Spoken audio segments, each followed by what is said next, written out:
Hello, everyone. Welcome, welcome, welcome to Season 3 of Bios and Bookmarks, powered by the NGC Bocas Lit Fest. I am Shivani Ramlochan, and I am delighted that Bios and Bookmarks is back with you wherever you're joining us from around the world. As you'll know by now, we've spent quite a lot of time with Caribbean writers wherever they are in the world in this truly unprecedented, slightly insane time. And for me, it's been such a delight. It's been a sanctuary speaking with writers whose books fascinate me, delightly, and move me profoundly. I could not be more excited about today's guest, Canisia Lubrin. Canisia, welcome to Bios and Bookmarks, and thank you for sharing this space with us today. A treasure to be here with you, Shivani. Thank you. Canisia is St. Lucian born, Canada based poet and educator. Her first book of poems remains one of my favorite books of poems, Voodoo Hypothesis. And her latest, The Dysgraphxst, is when I tell you that it defies binary, ordinary, orthodox explanation. And it is one of the most revealing things you will read all year if you haven't yet, in that it will reveal yourself to you, no matter who you are. I'm not lying. And so, without further ado, I'm going to invite Canisia to read from her second collection for us. Canisia, over to you. Thank you so much, Shivani. I don't know what to say to what you just said. Uh, so just profound gratitude for your beautiful, fiery mind, um, and your companionship in poetry and language. And many thanks to Bocas, to everyone behind the scenes with bios and bookmarks for making this hour possible. I will read from Act 2, Ain't I Nickname for Home. Turning homeward, on a foot 2 shoe sizes into adulthood, Jejun returns with fire in the veins, with a voice dug up from the middle sea, hitting the market crowd as stones, in the spirit of recklessness, in the 401s meandering, and all the shortened lives arrayed as welcome. Though it is not a welcome that Jejun seeks, nor dangles from bare hands, set to the work of measuring the distance between eyes, hips, and the descending wail of city women. In the middle of the square, I says, touch anywhere and begin, or press enter. Jejun, exhume I's tongue from the buried records, as you'd asked when we were 10. Except do not lob it at the floating hand I sent there a decade earlier to wait. Because now, Jejun, you must hand the beacon back to I, cutting red a road through this border, before the hand with its index pointed at the temple of the complete world realizes it is not always foolish to rouse a sleepless thing, to offer pills for it to stay awake, to witness the columns of ash and smoke taking the tsunami by surprise, just as the gods who sell their dead to stay awake, before the concrete slabs close in on promises for doing better, involuntary hours of driving towards debate, the self for minutes and hours forgets about survival and heaves a beauty from the radio. Aretha Franklin today, another voice tomorrow, that desert, sugared with these wrung selves.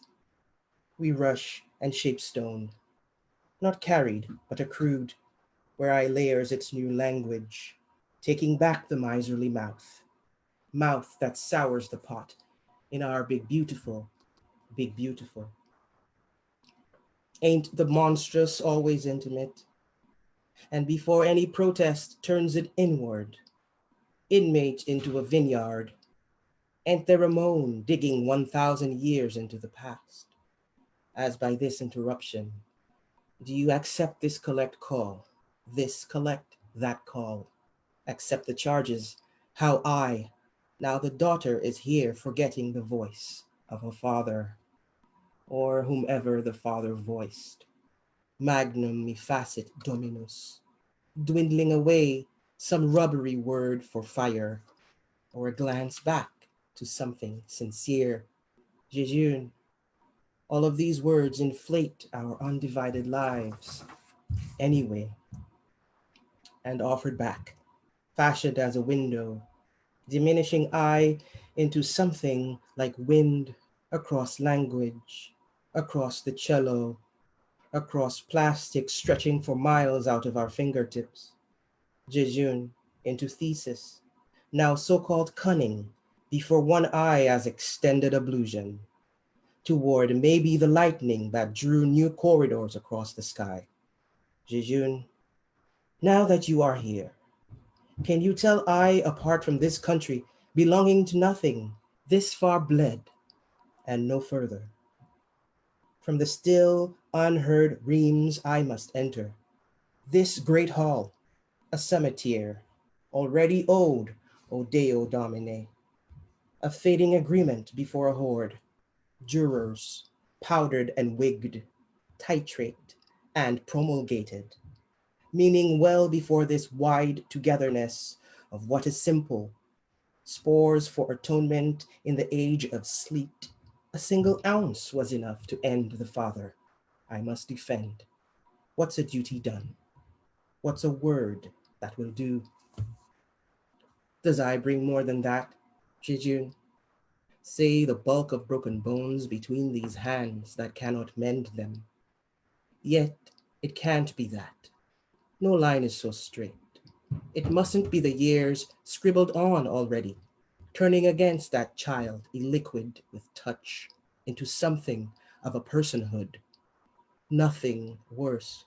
What is some faith in neurons, in the intangible quarrels of having and letting, in eyes gray mood, to have not sung need, common soil, to have needed the abacus gouging the arteries of a dead heart, careful to take its holes, its chambered script or whole notations, whose words make a return to the call of man o' war, doved through a clogful age. Can you reach Jejune between the small hour and the gathering, and pluck I out before a duel to the death? Is that not why you came, Jejune? Are all of these words asleep this century anyway? So now I counsels at the inroads, how to cart through what could be too much to confess. Raise a hand if you know what kind of body lives in another kind of mouth.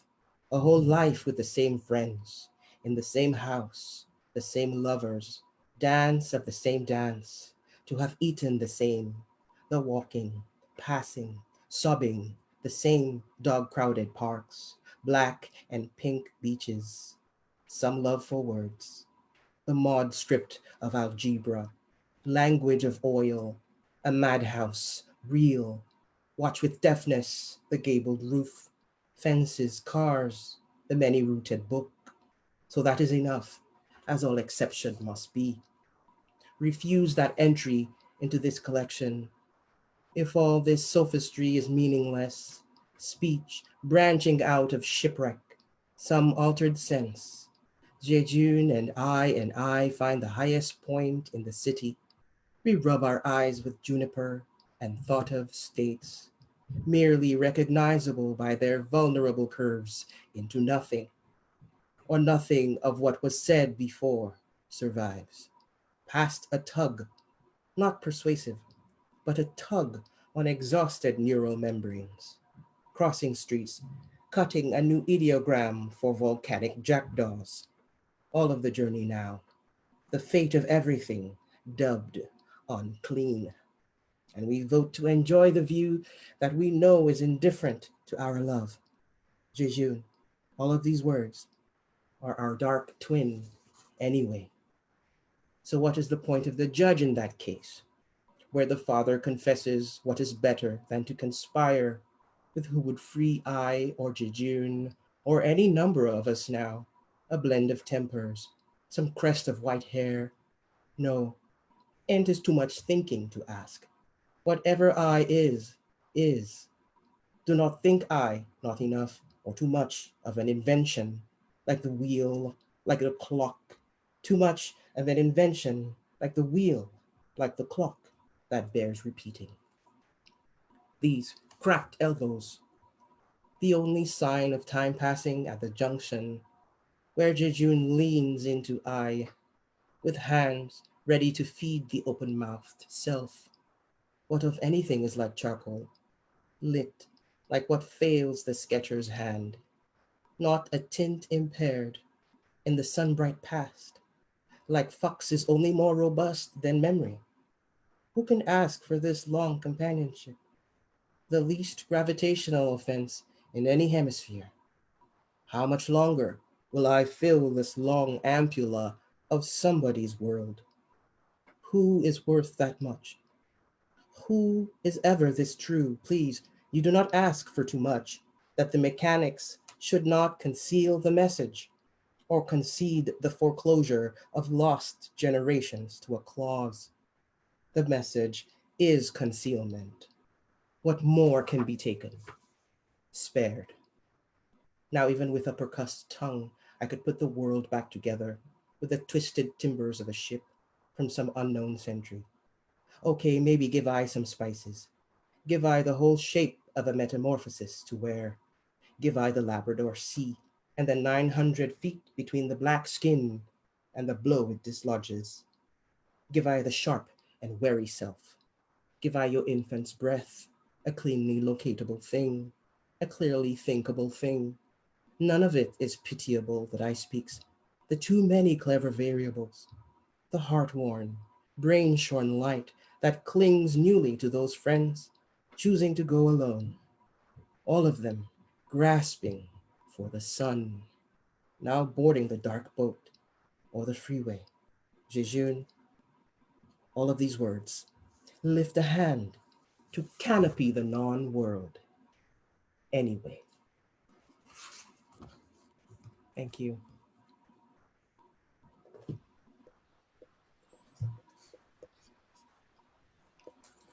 Maybe just before we went live, Canisia and I were mildly joking about the idea that she could just read the entire Dysgraphxst for us, and I would say very little. And I think from this reading, Bios and Bookmarks family, you can see why I come by that fierce need, because the book is, and one of the things I'm going to ask Canisia is about the nature of what makes the book as an object, as a thing of being and significance, and how do we book differently when we have different things to see. But the book is a true reckoning in that it makes you confront that which, frankly, you don't even know you've been hiding within yourself. I would say, come to this place in poetry if you are deeply curious about the self that you've been, the self within you that history and the empire and colonialism and capitalism have occluded, and you are going to find you're going to find so much. And I'm going to stop because I will babble because I love this book too much. So Canisia, thank you for that reading. Thank you so much. Appreciate you. I thought we might begin with dysgraphia, which in conventional dictionary terms, very simply or unsimply, speaks about the inability to write, a space in which accessing language is difficult or fraught or impossible. How much of the language in the second book of yours could you say felt expected at the beginning, and how much did you discover in the process? Phenomenal question. It's a great place to start. The concept of dysgraphia in its orthography. This difficulty of writing. I suppose the truest sense of language for me is always one of difficulty. It's a thing I come by honestly. Um, I don't think language is simple. I don't think language is transparent. Um, I think language is a kind of attempt at transparency and clarity and simplicity, but in and of itself, I don't think it's that kind of material. And so I think I abide language in that sense.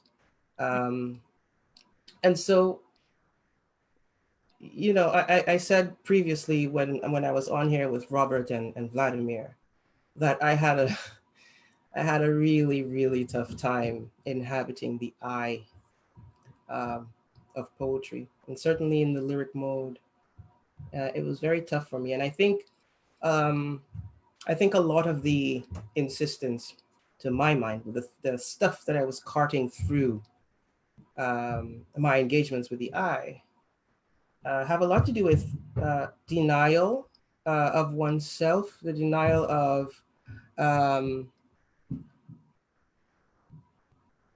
existing in a mode. And for me, that mode, and that's the irony, because I always loved story, I always loved language, and it's something that I would do forever if I could. Um, but that for me, there was always something about wanting to do that I thought I probably should not. And I don't know where did I learn that from? I don't know. I don't know where I learned that. I probably should not. That lesson. I'm not sure where I learned it. Um, and so I had to go through all of the booby traps. You know, and so extending that history. That I've sort of reduced the history, my own history in that thinking. But carting that through what I found in Christina Sharp's In the Wake, when she Mm-hmm. posits dysgraphia, in her sense, theorizing the wake as being the sort of main place that Black people in the diaspora sort of exist and have to continually contend with Blackness and being Black in the world, and her sense of dysgraphia as the kinds of narratives that spread through the media about Black people, and that sort of reproduce these terrible narratives of pathology and criminality and that kind of stuff. The metaphor, I think, was one that I've been waiting for my whole life, because um, when I come to poetry, I ask myself, what am I not seeing? And I am not satisfied until I have come into a certain realization. I have come up against a certain surprise. And that surprise could take any form, you know. And so the language that I started the book with um, needed to break. I could not enter the resistance of reduction that I was really trying to abide in the book in the usual manners of grammar and syntax in what's called standard English. And so I had to interrupt it with different kinds of languages every now and again, with Creole, with some Spanish, with some Latin, with some Pidgin, with French, um, and even syntax in its unit, the basic unit of syntax, as a way of making sense. Sense itself was insufficient for what I was struggling with and grappling with in this book. So I had to wade through unsense or other kinds of sense um, than what I was used to, and the language had to carry me through that.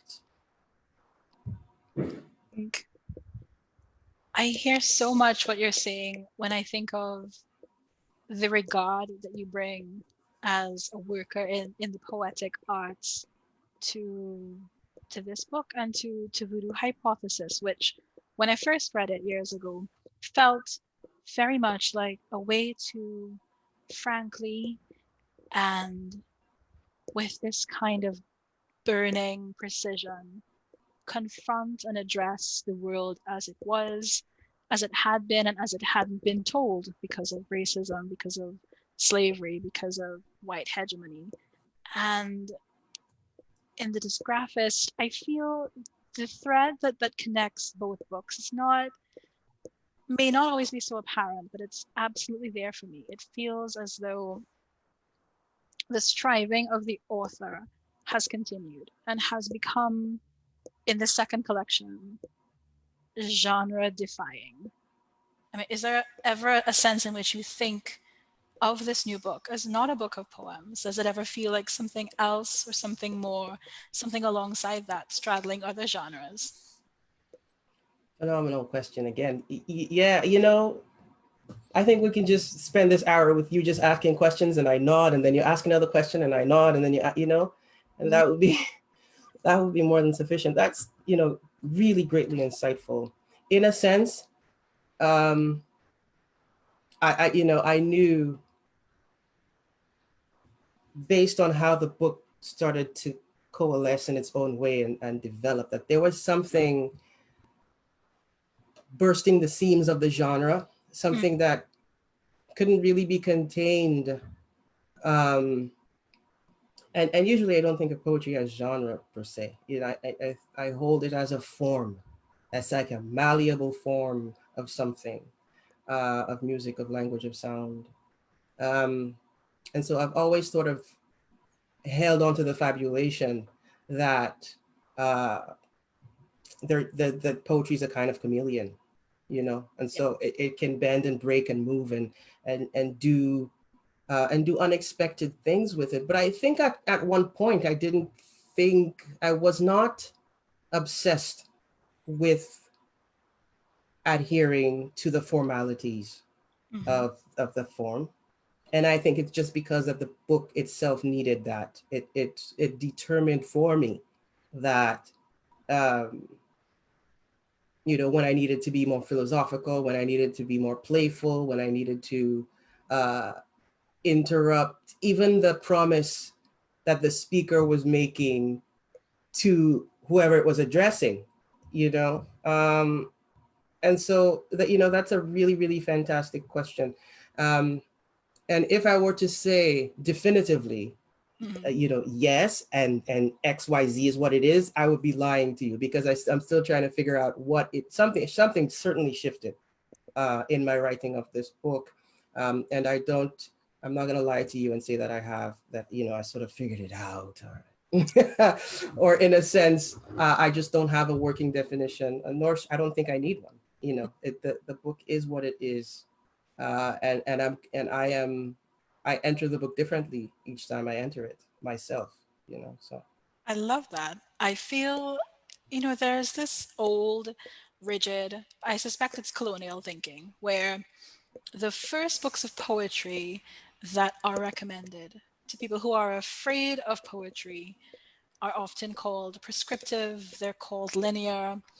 The idea, the thinking behind it seems to be you'll get this, you'll get it because it's easy to understand. It's not abstract. I mean, that was terrifying of concepts. And I would offer your poetry to people who hold on to that bad thinking, that cruelty of education, because the experience of the dysgraphist is,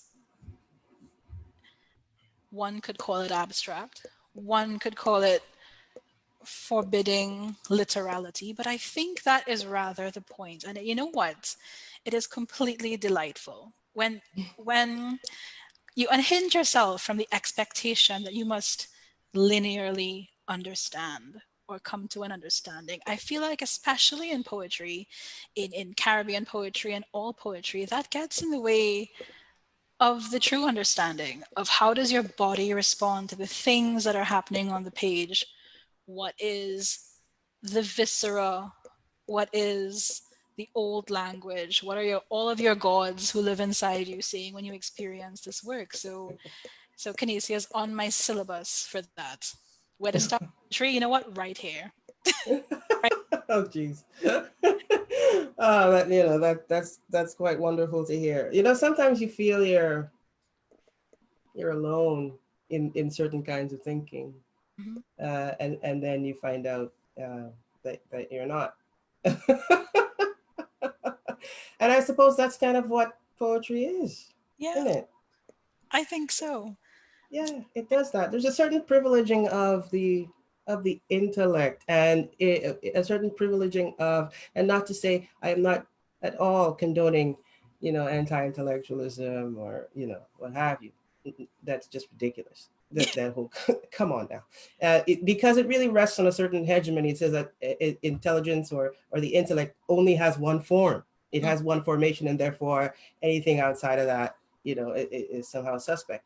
Um, but I think the ways in which we abide what is called access and easy and predictable and uh, all of the the words that we can attach to this thing or the experience of poetry and language in that sense, I think has a lot more to do with power than it has to do mm, with mm. comprehension or getting it. Yeah, We don't, I don't, humans have a hard time being humble before things. Um, and that's great. if one cannot say definitively that, oh, I get this, oh, and it's somehow, and there's no possibility that, oh, maybe there's something here that is beyond what we call comprehension or a certain kind of reducible knowing, that's also valuable. That's also worth our time and investment in our company. Um, it's that sense of power, I think, that is disrupted and pushed back against, because the experience that we have of language, um, is one, I think, that's commensurate to the experience of the imagination. And if you come at it with the imagination, you're probably more humble in a sense, in the sense that you're willing to be led, you Yeah, know, or you're willing to participate somehow rather than simply stand as the authority, that can say, "Oh, I, I get it," that. participation. That's perfect. That's exactly what in my list of 100 questions that I have in my head that I wanted to talk about. Participation is key. I mean, the book, this graphist involves the reader. The reader is made, you can call it implicit, you can call it complicit, but the reader is essential to the journey. And that may have something to do with, well, many things, but the fact that we have a dramatis personae, we have the exoskeleton of a play being staged for us. The reader can situate herself in the heart of that. And I totally believe that you can access these poems from whatever station you are in your life because the address is very specific, but it's also generous enough to be universal. And I wanted to know about that. If there was a bridge or ever a chasm between being so precise with the image, so direct to name the space, the configuration of often a queer woman of color, against the backdrop of these poems meeting everyone where they are. I mean, I know it's impossible to think that we could write for everyone or to everyone, but I wonder what kind of internal gymnastics or limboing was happening to make room for all of that. Again, phenomenal. It's really great to just think with the prompt. Yeah, the gymnastic itself. I think what it is uh, that instead of obsessing over naming, the kind of participation that's required, I Mm-hmm. simply allowed for, uh, I suppose, the opening or the chasm, like you said, uh, to be to be itself, to be whatever it was that was happening. Because for me, writing this book, um, was as much about the experience of language in its sort of poetic configuration, in its straddling between drama and philosophy and and even theory on a certain level, um, and you know making sure to let the figure reconfigure itself as much as was needed, and as much as I was able to be a conduit for, I suppose, right? Because there's a lot um, about the book and about the exploration in it that I'm still figuring out. I simply amassed enough language that I could leave in the book, um, and trust the reader to do the reader's part. Whatever that is. And I think queerness um, is that kind of space. Mm-hmm. That sort of entering into a knowable unknowable.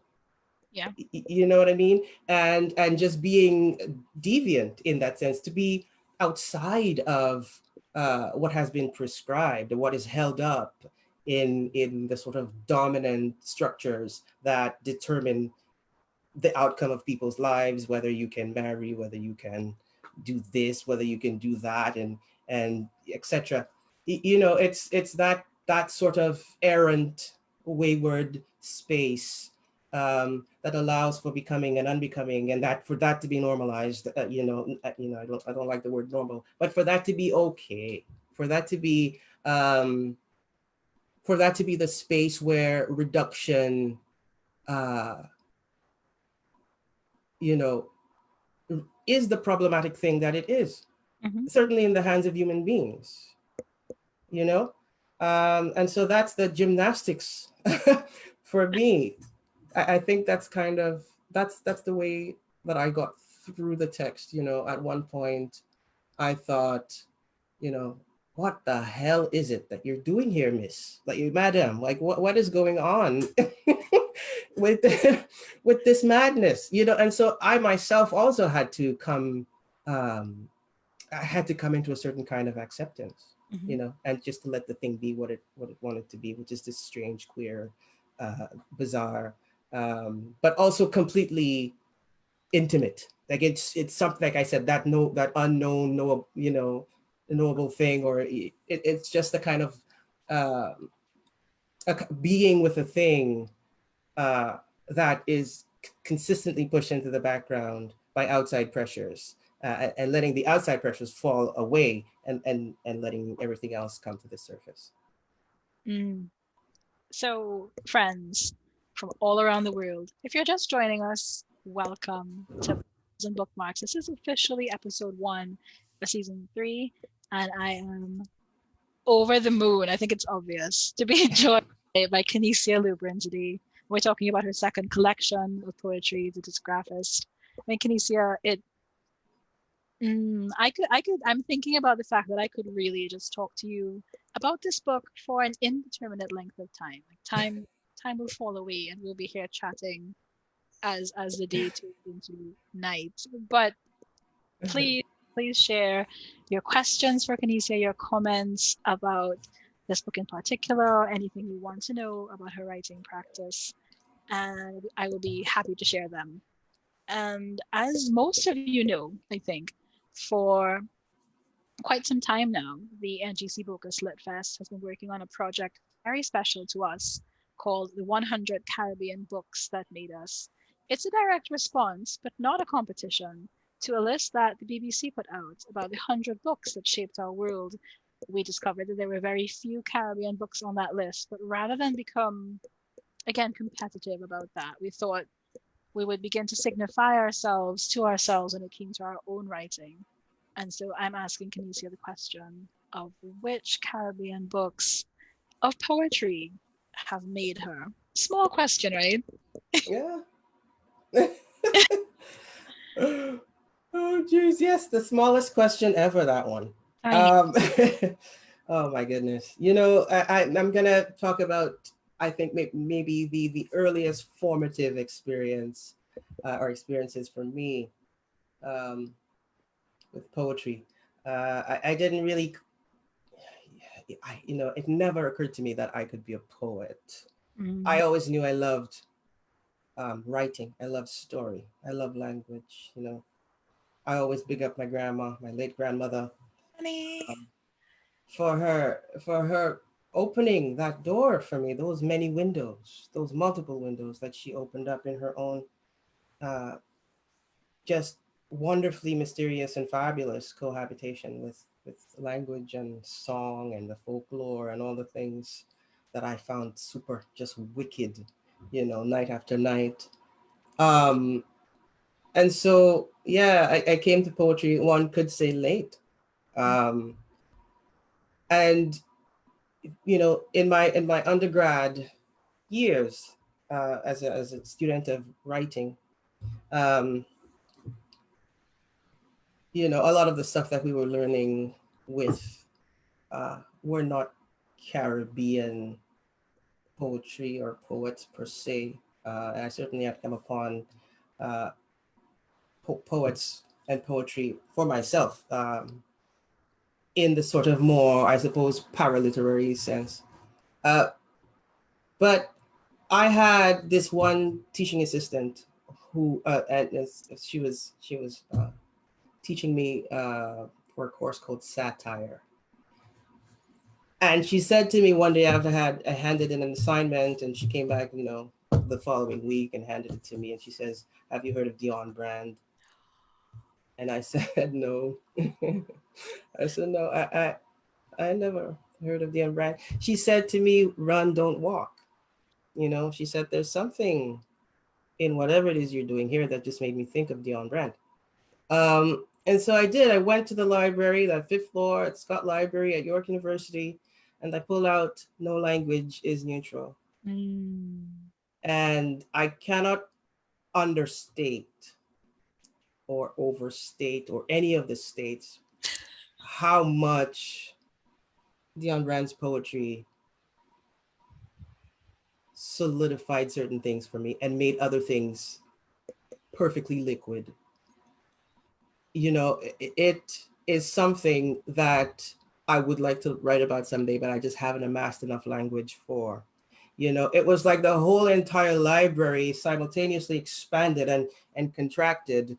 Mhm. And I had this sort of out of body experience. And everything I learned about language, how it works, how it can mold, how it can shatter, how it is the material through which a person can engage with the world and the truths of the world in this really expansive kind of honesty that is in itself um, full of love and full of generosity while it's acerbic. Uh, all of that I learned reading Dion Rand's work. So it was No Language is Neutral, and then um, certainly Land to Light On, and then of course, and then I read voraciously everything I could find of Dion Rand's work, and I continue to do so, and I continue to go back to that place, that soft place to land, again and again and again. And certainly Derek Walcott, I learned a lot from his way with metaphor, his way with uh, bringing disparate things together in a way that makes you sort of gasp Mhm. at how much can be seen with a single movement between one word and another. Aimé Césaire's notebook, Cahiers, just the wonderful surrealism in it, and that opening up of the world that's covered by the simple world that we're given every day to hold as real.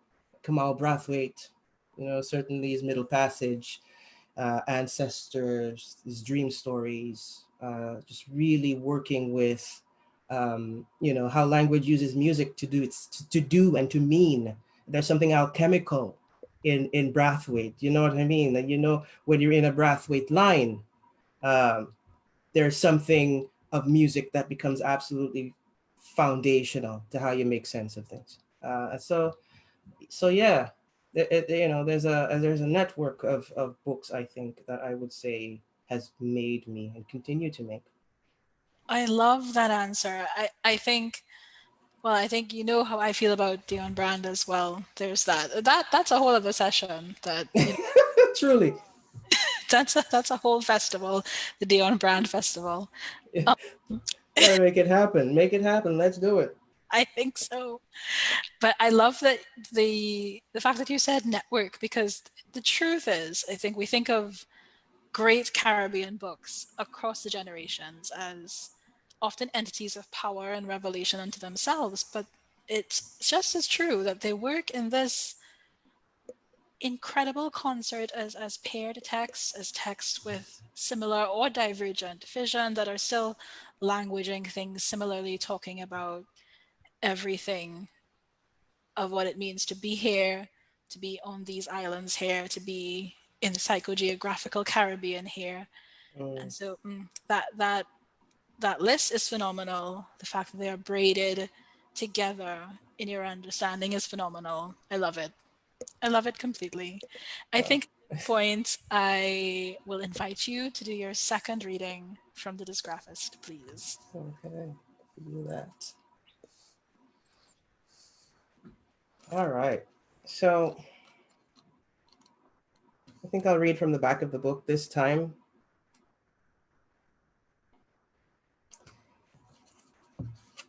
I'll read from the last act. Ain't I again? There is in his yard 3 beautiful pomegranate trees. One bears diseased fruit. The other 2 are not to blame. All full of birds. Let me get back to the thing that must be said. Wearing a t-shirt, beads, a feather, a posy on my head. Impossible, Jejun. This talk of the living unconcerned with our dead. In one type of earth, I suppose, is a tangle of roots. And the tangle of roots is a prayer or something I have no way of knowing, except to agree that when the ballasts of who we are must be measured, not everything will do. Not everything, but sometimes to abolish what's trapped inside a diseased pomegranate, a too young pomegranate, is what reminds the birds into the goaded lift before planting permanently. Let us both suppose, too, that to come upon so many birds all trapped in agreement, or some scant accord, is murder. To come upon in you all of the living, all that is yet tacit, is first to be unafraid to caw, and I suppose to be feathered apart. In the reverberations of that account, you see it is the eye turning our years. To come this far is to admit this, and that every remnant thing is a kind of life, some of it living, some of it yet dead, like mother's scent, mother's stitched cesarean, mother's bone, mother's knee post ring to the burial ground, all in a basket woven of palm, the yielding dampness of dirt, buried throughout the world, beneath the pomegranate tree that bears the restless fruit. Whatever it is not too dehydrated to hold what is mine. The 21st century is mine. And what does this say of les jeunes, untiring telling me what to look for? What species do not need me to survive? Certainly not my split tongue needing touch and language. In this blank catalogue of reassembled lives, misassembled lives, unassembled days, I am a part. And some thoughts are easy. Pretend to be isolated. Stress and accumulation of disappearances. One way to transform, and 2 and 3, all the griefs that I have grieved. How they turn the head quickly away again.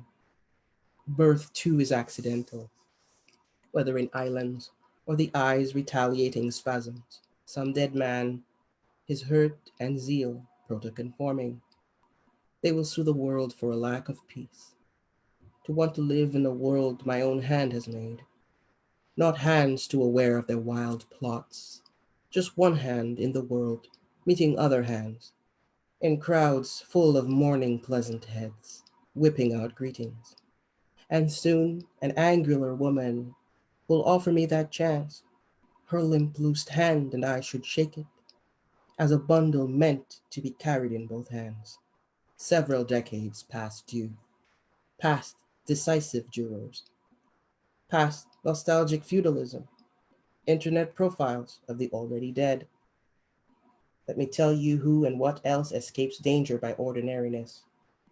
That when someone calls with news of safety, I acquiesce to the old rhythms of lightness, waking up thrown from the orbit of once forgivable things.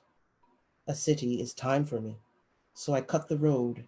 I exit that spastic age, pamphletless, that decade I reject,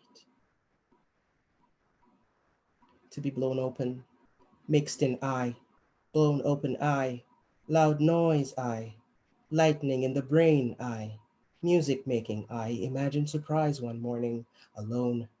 Imagine a door, no house to address. Imagine a sudden door, a broken thing illuminated, and you would rather leave than spend the night. Imagine the blank maneuvers of coming home, sleeping on the top stair of that Parkdale building in mid February. That, or you spend the night on King Street, stretched against your protected limits, on the lawn of a sea spanning country. A sung off citizen, flung out to freeze. From what formlessness? And the dread thing is that I forget and must do it all again. A Dysgraphxst. Je connais justement. I redone when the world itself awakes again, as I take a last picture of you as before. This time, jejune, now 100 years and fluent in Hausa. The shutter will keep something of you inside it. It is better this way, or I would have no reason at all to write you, but folds your ear sideways to my mouth. I to slip into, wondering what we might have become were we not so alive.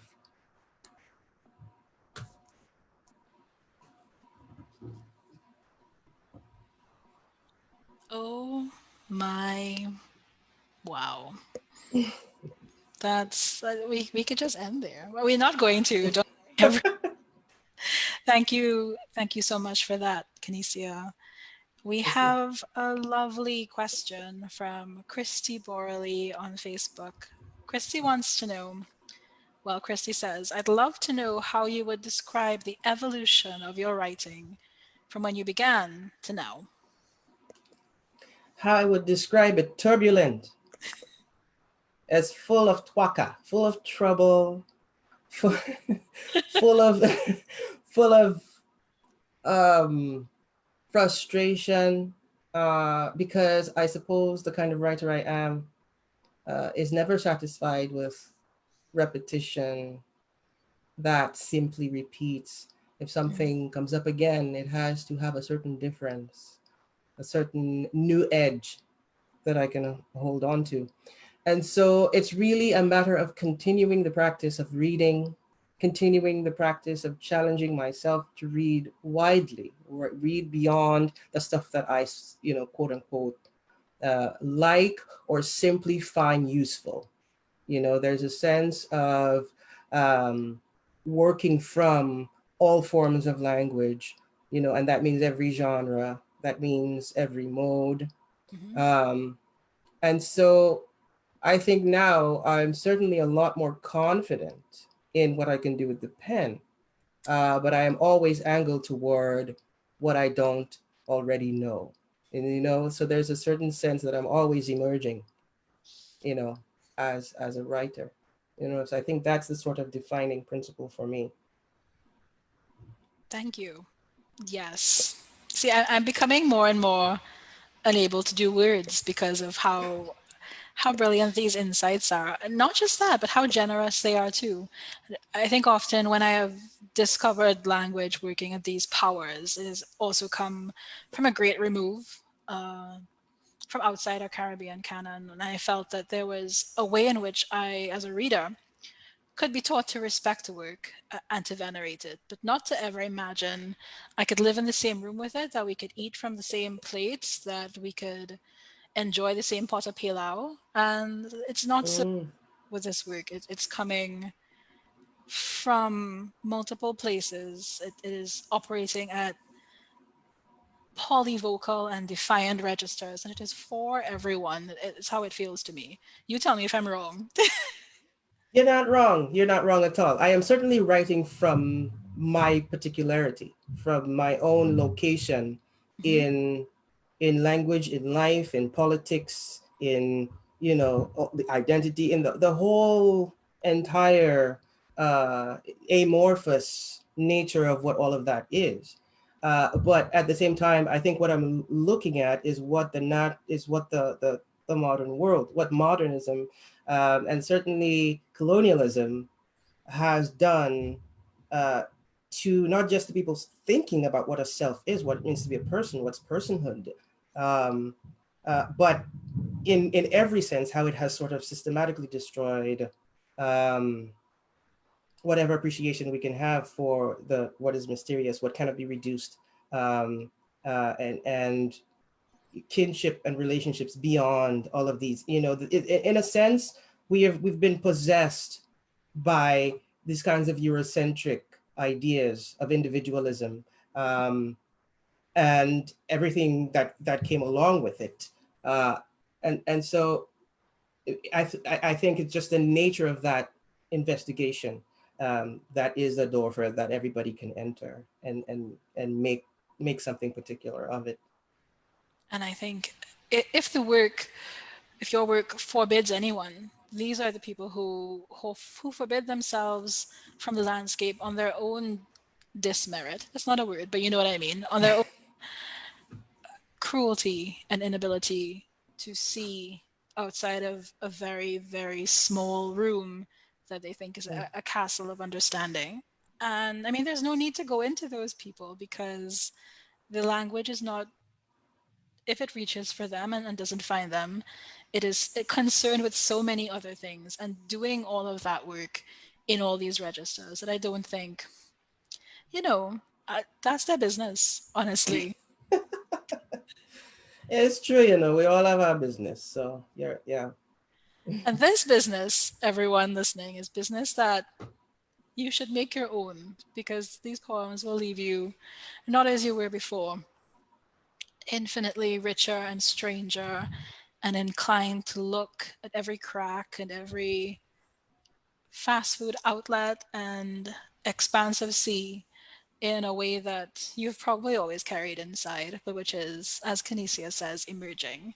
So my last question, yeah, I'm Mm. limiting myself severely, is that in Return 22 Mm. begins by saying how all of these motives wear my dark dress and come along whenever I sleep, curiously unworthy of physical address, speaking of gold. I think the Dysgraphxst is blisteringly honest about the fact that it too, the book, is in a process of understanding, is operating from liminal spaces, forgotten places, from places possessed by the dream world, the other world, the hair, but also not hair. So my question is, what were your dreams like when you were writing this book? And what have they become since the book is in the world? That's such a great question. What were my dreams like? Truth, I have no idea. I don't know what my dreams were like when writing this book, but certainly figuratively, I don't know what my literal dreams were. No, and that's fine. Yeah, but figuratively, Mhm.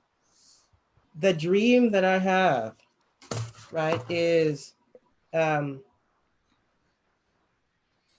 for when I say us, I mean that to be really generous. Um, for people who have this, what seems what seems to be an unending, um, kind of authority in this world, and certainly unevenly. Mm. Okay, um, to make the world into a certain thing is for us to have a better, grander, more generous, vision, that we can leap from the catastrophe, as Brathwaite says, um, to leap from the terror, um, and what's outside of the terror, because really that's where we've been. Caribbean people, people who've made lives in spite of all of that. in Mm, spite of the catastrophe. That is the great potentiality, I think, of our lives. And so that the dream that I am dreaming is for those things to become more richly actualized, for that old terrible world that's wreaking havoc all over the place to end and to be done with that. We want a radically different future, in which one in which we can all thrive and be alive and be accepted and be and live fully.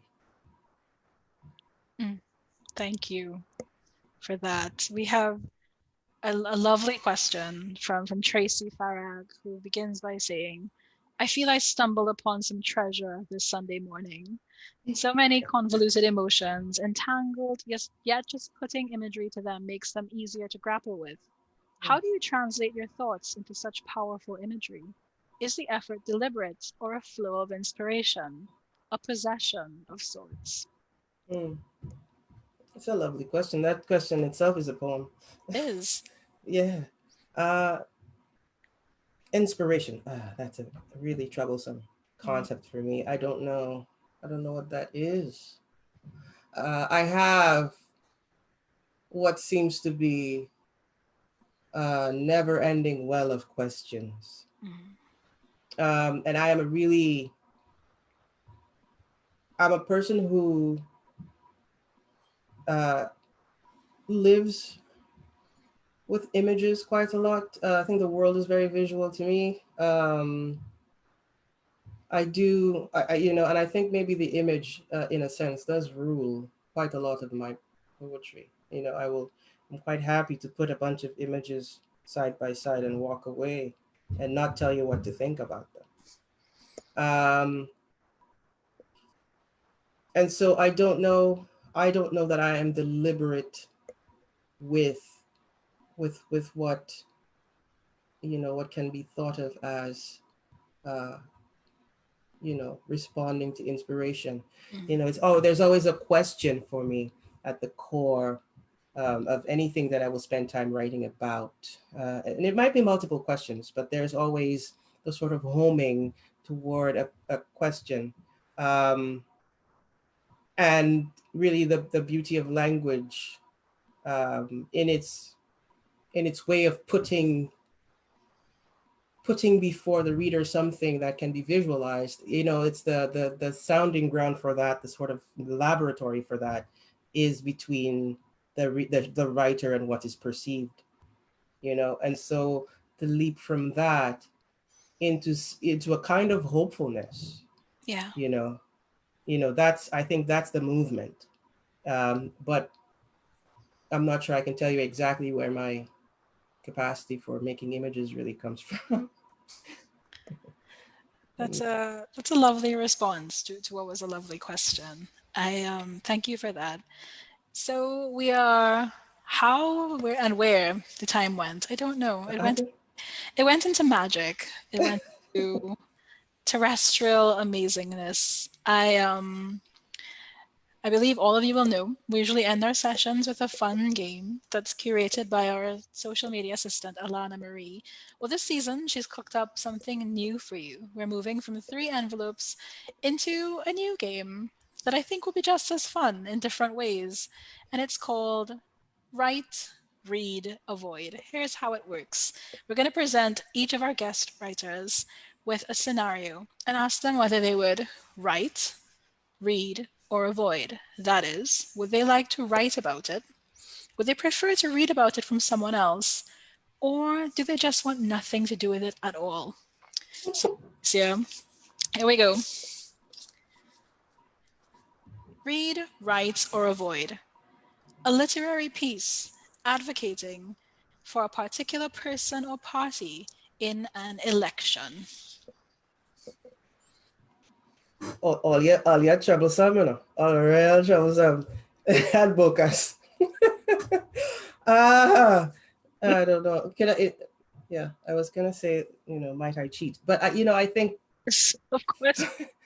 but I think fundamentally, I don't have any faith in these human institutions, that we're told of, that we're told to accept. Um, as authorities, Mm-hmm. for conducting the systems that I've sort of put in place for people and lives. I think we've seen again and again and again how so much is missed, you know, Yes. in that. And so I wouldn't write to advocate, Right. you know. I would love to imagine beyond advocating Mm-hmm. um, in an election year for any particular party or person. I'm nonpartisan myself. Um, I don't think there is any democracy any place on earth uh, right now. And so, what is needed? What is needed is an imagining beyond.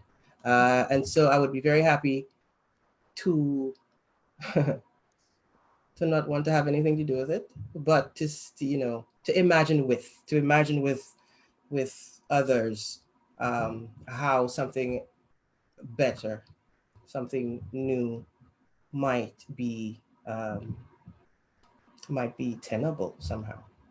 Folks, that is an answer I think only Canisia could give us, and it is a blessing on which to wrap up this first episode of season 3 of Bios and Bookmarks, which was brought to you by the NGC Bocas Lit Fest. You absolutely by now are convinced of the need to get the Dysgraphxst in your life. So please follow the link that we're putting in the comment section to acquire Canisia's second book. Also do check out her first book, Voodoo Hypothesis. Canisia, it's been a complete joy. Thank you so much for sharing this space and this time with me and all of us. So lovely to be in this generosity. Much appreciated. And everybody get Shivani's work too.